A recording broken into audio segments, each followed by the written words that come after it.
Church Island is located in Valentia Harbour near Begnish. It is small, just 70 metres east to west and 50 north to south, while its highest point is around 12 metres. Although there are almost no documentary records of it, the work of the UCC archaeologist Michael O'Kelly allows us to know a lot about its history, even the diet of those who lived there. The first settlement on the island appears to date to between 650 and 750. It's hard to be more precise, since despite the archaeological work, no carbon dating was carried out. Initially, the settlement consisted of a small wooden church or oratory and a wooden house.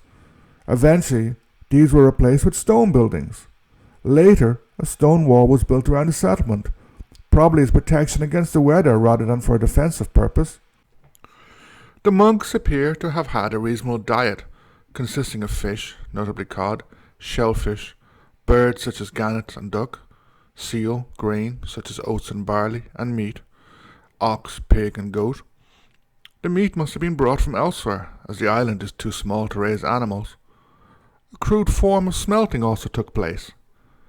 Based on the remnants of charcoal found, it is estimated around 220 kg of charcoal was used, which required 3 tons of wood, quite a big effort. It's not known when the island was abandoned by the monks, but it could have been related to the growth of the Norse settlement on Begnish, so it may have occurred in the 900s, or perhaps later. No real evidence of any violent attack was found in the excavations. However, the Norse presence may have indirectly led to the decline of the monastic settlement. The island would be occupied once again in the early medieval period, around the 14th century, when squatters, as they were called, built some crude stone and wood shelters on the islands, remnants of which can be seen. It's difficult to know much about these people, in part because when the OPW cleared out the site in the early 20th century, they probably threw out much material related to them. However, some pottery fragments were found and dated to the early 14th century. There are 2 main buildings on the island. The first is a circular house. This was probably the home of the abbot, or the leader of the monastic community. Like the oratory, it was originally wooden, but later rebuilt in stone. It was not a beehive hut, rather, it was a house with a timber-framed thatched roof. It had an internal diameter of 4.5 meters, and is around 3 meters high, though the OPW rebuilt part of its walls at the beginning of the 20th century. During the excavations, plenty of shells, animal fish bones, grain, and small tools were found in the floor and outside the house. In addition, there is a covered drain running from the house. A cross was partially carved into one of the stones on this drain. Beside the house is a cistern, a meter deep and still working somewhat. Near to this is a tomb, which measures 158 centimeters long and is between 50 and 75 centimeters wide. It had been disturbed before the archaeological excavations, and no burial remains were found in it. It is possible that it once contained the venerated bones of the founder of the settlement. A large number of white quartz pebbles were found in this tomb. Many more are found in the terrace that is beside it, 6,800 in total.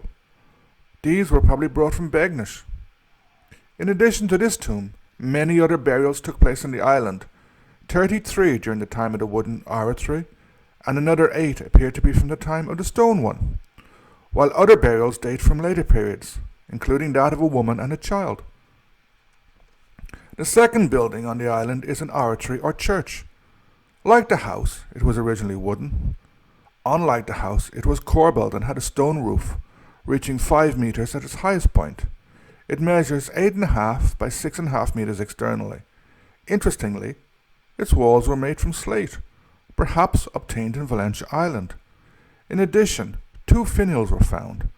These were formal gable ornaments on churches that were not very common in Ireland during this period. One is decorated and the other not. The decorated one was found in the sea off the island in 1936. It is weathered, but appears to have a human figure and stylized animal heads carved on it.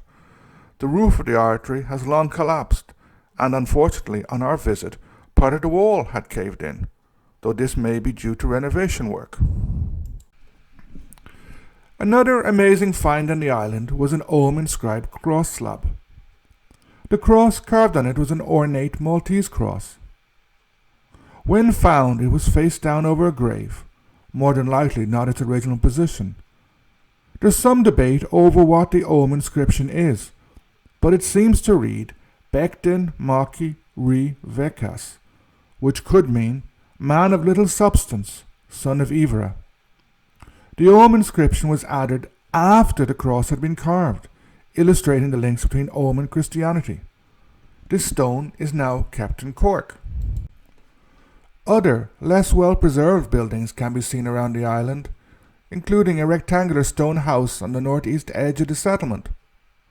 This was perhaps the residence of the monks, while the abbot had a roundhouse to himself. There's also an enclosure wall between 1.5 and 2 meters high, and a shrine, downhill from the buildings, similar to the one in Cooliste in Valencia. It probably held human bones or relics. There are also remnants of various stone shelters built by the medieval squatters. Finally, it should be noticed that the religious community on Church Island did not exist in isolation. It was one of many in Ivra.